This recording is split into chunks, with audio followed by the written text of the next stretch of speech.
शिक्षक आन्दोलन भइरहेको बेला स्थानीय सरकारले स्वयंसेवक शिक्षक परिचालन गरी विद्यालयमा पठन पाठन गराउँदा भयो तनावग्रस्त।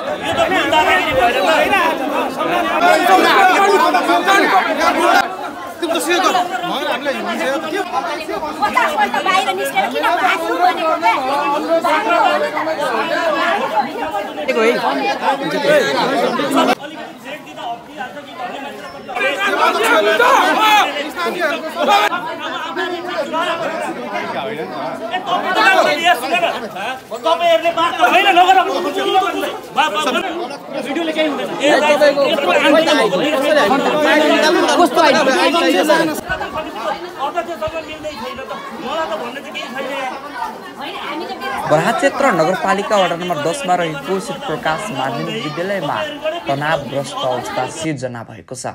बराहा क्षेत्र नगरपालिका वडा नम्बर 10 मा रहेको शिवप्रकाश माध्यमिक विद्यालयमा अभिभावकहरूले विद्यालय लामो समयसम्म बन्द भइरहेको भनी अभिभावकको गुनासो आउन थालेपछि अभिभावकहरूको मागलाई सम्बोधन गरी विद्यालय व्यवस्थापन समितिसँग समन्वय गरी बराहा क्षेत्र नगरपालिका वडा नम्बर 10 को वडा कार्यालयले स्वयंसेवक शिक्षक राखेर विद्यालयमा किताब वितरण र पठन पाठन गराउँदै आएको करिब 2 दिन भइसकेको छ। आज विद्यालयमा पठन पाठन भइरहेको बेला शिक्षक महासंघका प्रतिनिधिहरू करिब 40-50 जना शिक्षकहरूको उपस्थिति रहेको थियो, जसमा उहाँहरूले सम्मानजनक ढङ्गबाट वडा अध्यक्ष सहित विद्यालय व्यवस्थापन समितिसँग विभिन्न शैक्षिक विषयमा कुराकानी गरिराख्नु भएको थियो। शिक्षकहरूको माग पनि ठिक थियो, उहाँहरूले उठाएको विषय पनि जायज हो। यो विषयमा सबैको एकबद्धता नै हो, तर घर नजिकैको छोराछोरी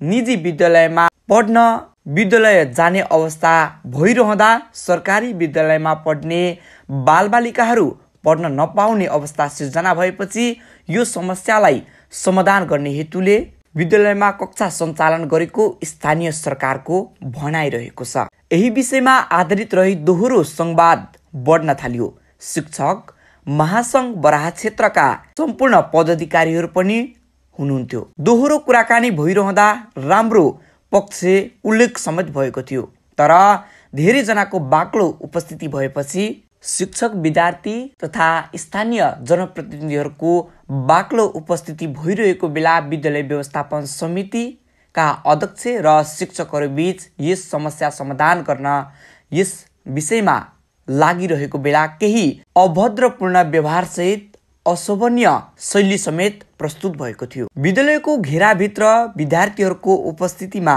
विद्यालय व्यवस्थापन समिति स्थानीय जनप्रतिनिधिहरू र शिक्षकहरू बीच भनाभन भएसँगै विद्यालयमा तनावग्रस्त अवस्था सिर्जना भएको थियो।